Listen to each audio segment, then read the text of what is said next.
Hello everyone, and welcome back to another episode of Thrifted Treasures. I am so super excited to share with you how I created this rolling storage crate for my living room rustic shabby decor.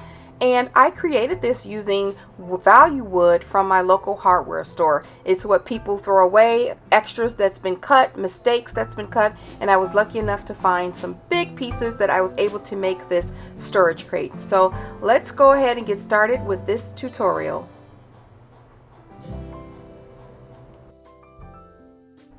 I started out with measuring how big I wanted my storage crate to be, and I wanted it to fit perfectly underneath this table.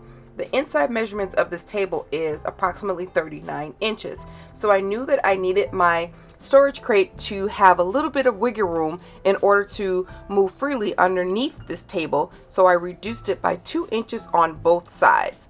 I also knew that I wanted it on casters, and the casters that I wanted were 2.5 inches tall, so I had to reduce the height that I wanted by 2.5 inches. So once I got my measurements figured out, I took them to my local hardware store, searched the value bin, and got my pieces cut. So once you have your measurements figured out, you'll need 2 boards for the left and right, 2 solid boards, and 1 solid board for the bottom base. And then you'll need 6 slats, 3 for each side of the crate to space evenly. Also need some finishing nails. I'm using 2.5-inch long nails. I'm also going to stain my project, which I'm using polyurethane and stain in 1 espresso. You'll need 4 casters on wheels and some wood screws and some sort of handle to pull the storage crate out. Starting with the solid wood boards, we're going to put the end and the base piece together. Line the edge with wood glue and finish off with at least 5 finishing nails along the length of the connecting piece between the long baseboard and the side boards. Repeat that same process to the other side of the wood piece. So now you should have something that looks like this. You have your long baseboard in the middle and the 2 side boards connecting on either side of that long baseboard. That is attached with wood glue first, then finishing off with those finishing nails. Once you have that U-shape pattern, you can start inserting your slats and begin to place them where you want them to be. There is supposed to be a little bit of a gap between each of the slats so that it can look like a crate.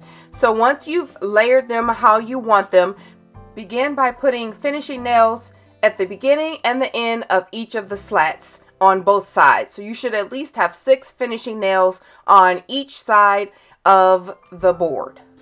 Repeat that process to the other side until you complete the entire project. This is what it should look like when you are done.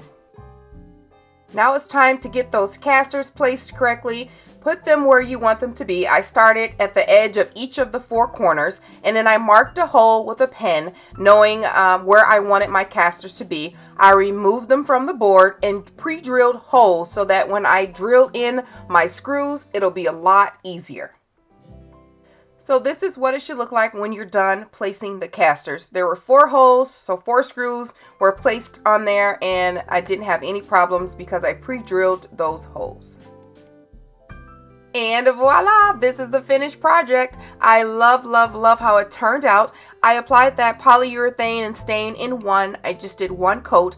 I wiped it over with a damp cloth, and then I adhered that door pull. I needed something sturdy because this is a big storage crate, and then it's also going to be on carpet, so it needed to have a little strength so that whoever's using it would be able to pull it out easily. And then I just let the stain sit on there for 48 hours until it became dry and non-tacky. So I'm going to share with you what I did to this table, because once I put that storage unit in there, the cohesiveness just was not working. I knew I needed to paint this table to match the rest of my living room decor, so I painted the entire thing with a white base primer, and then I covered it with white paint. After I let that sit outside for the entire day, I brought it in the house and I knew that it needed a little bit of contrast. I didn't like all that white on white on white. So I pulled out my acrylic paint in graphite, and I decided to coat the top layer with the gray paint, and then I added the glass tabletop to it, and I love the results. It matches the decor perfectly. After I took this picture, I did coat the top with another 2 layers to make that a really rich graphite gray, and then I reapplied the tabletop. So I added the storage unit, and I thought it looked great there, and I wanted to incorporate a little bit more of a brown element.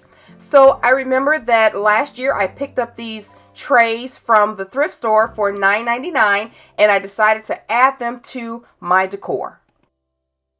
So once I added that and some elements from a previous DIY, some things that I found in the garage, and I just repurposed some other items and put it all together, I thought it looked awesome, but I needed something to put in those bowls. So I went to Tuesday Morning and checked their clearance where they had these fillers for 80% off, and I was super excited.